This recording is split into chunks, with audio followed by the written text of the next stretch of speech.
Assalamualaikum warahmatullahi wabarakatuh. Alhamdulillahirabbil alamin. Alhamdulillahillazi hadana li hadza wa ma kunna linahtadiya laula an hadanallah. Laqad ja'at rusulu rabbina bil haqq wa nudu an tilkumul jannah uristumuha bima kuntum ta'malun. Asyhadu an la ilaha illallah wa asyhadu anna Muhammadar Rasulullah sallallahu alaihi wasallam wa ala alihi wa ashabihi amma ba'da.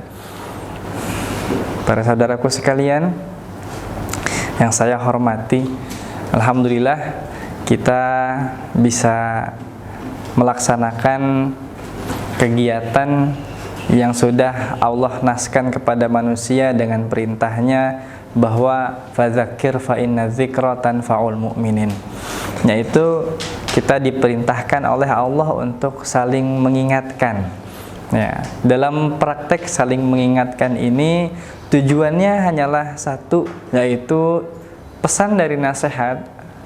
Tujuannya adalah iradatul khair lil ghair, yaitu ingin berkehendak suatu kebaikan kepada orang lain, tidak ada hal yang lain.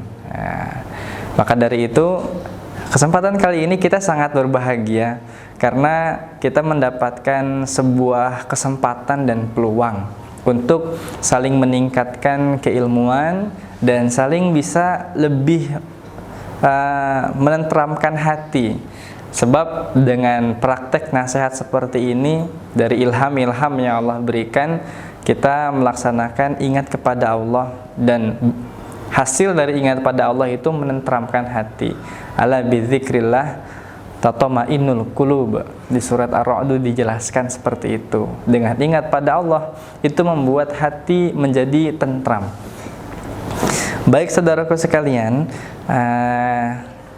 manusia itu memiliki banyak sifat-sifat dasar atau sifat bawaan. Banyak karakter sifat yang manusia bawa dari lahir, ya, atau yang sudah dinaskan oleh Allah dalam Al-Quran pun juga banyak. Salah satu yang ingin kita bahas di sini adalah kita akan lihat kenapa manusia itu banyak kecenderungan untuk merasa selalu benar. Ya, kita lihat apakah memang dari lahir manusia itu tercipta untuk mengunggulkan siapa dirinya, ataukah tidak? Ataukah manusia itu dari lahir sudah beranjak menjadi orang yang semakin rendah diri dan rendah diri? Nah, ternyata kalau kita lihat, memang di surat Al-Ma'arij dijelaskan nomor surat di surat Al-Ma'arij di dalam ayat yang ke-19 dijelaskan bahwa innal insana khuliqa halu'a. Jadi manusia itu memang diciptakan dengan keadaan cerewet, atau dengan keadaan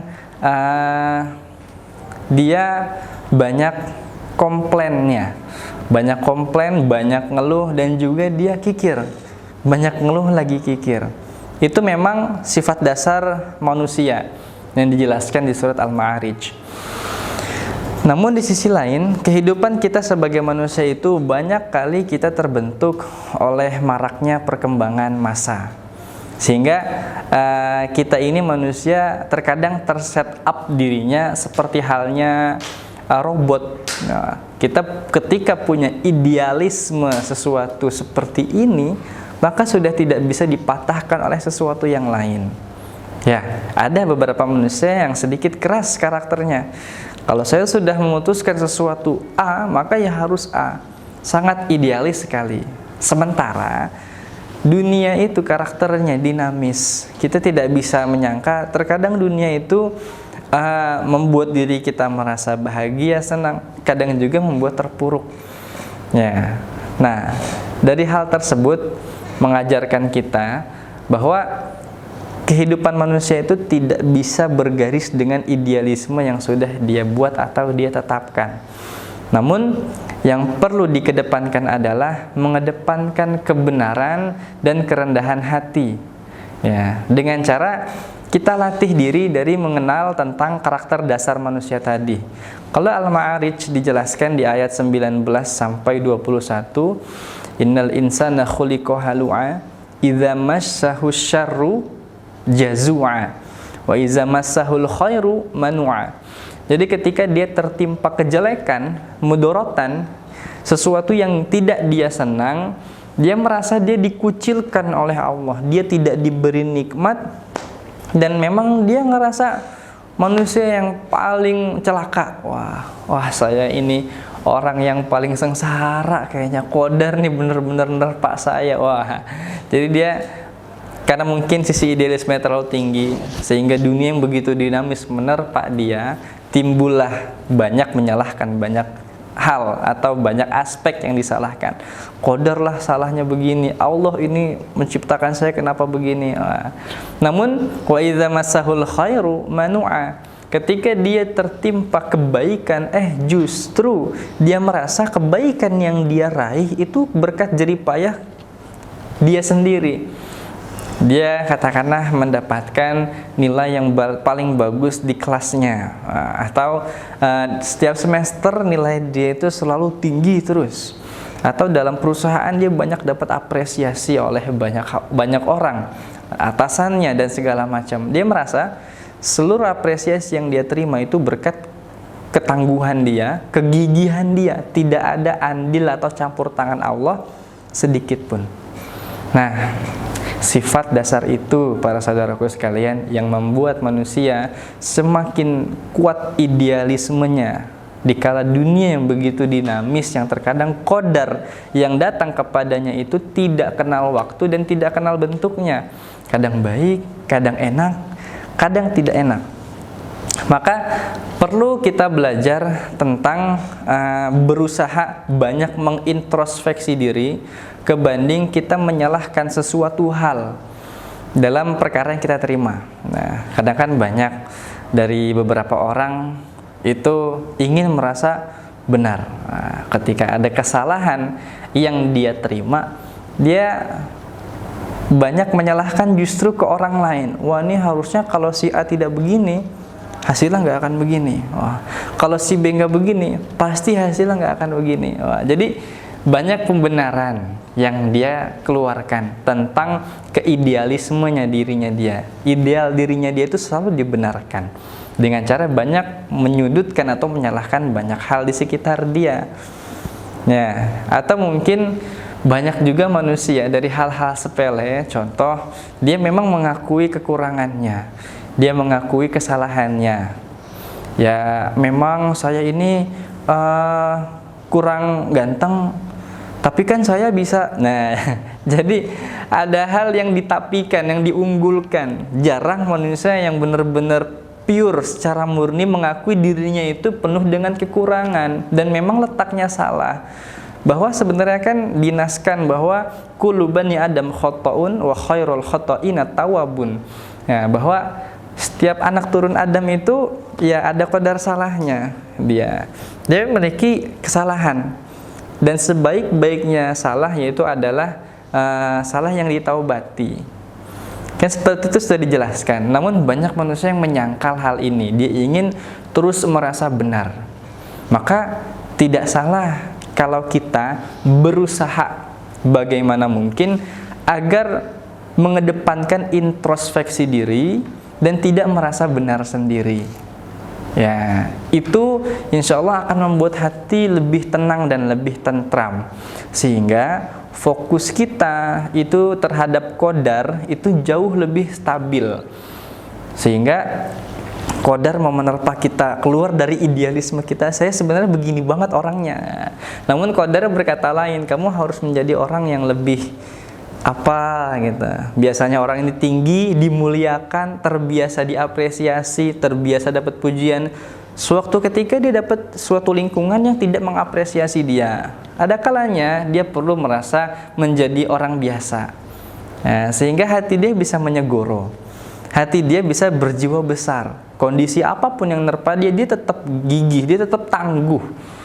Nah, sehingga makanya kenapa tidak boleh memiliki hal menolak barang hak dan juga meremehkan manusia, karena hal tersebut membuat manusia itu nanti akan terpatahkan sendiri oleh qadar-qadar yang akan datang kepada dirinya bila dia ingin terus merasa benar.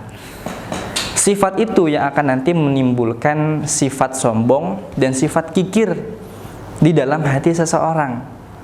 Kalau kesombongan dan sifat kikir itu sudah tumbuh, maka sulit bagi dia nanti untuk menerima hikmah dan kebenaran kehidupan. Atau yang Allah berikan pelajaran seperti apa itu sulit dia terima. Teguran oleh Allah diberikan seperti apa itu sulit dia terima. Karena hakikinya al-kibru batorul haq wa ghamtun nas. Itu yang dijelaskan dari penggalan hadis di surat Muslim, Kitabul Iman. Dijelaskan bahwa kesombongan itu adalah menolak barang hak dan juga meremehkan manusia.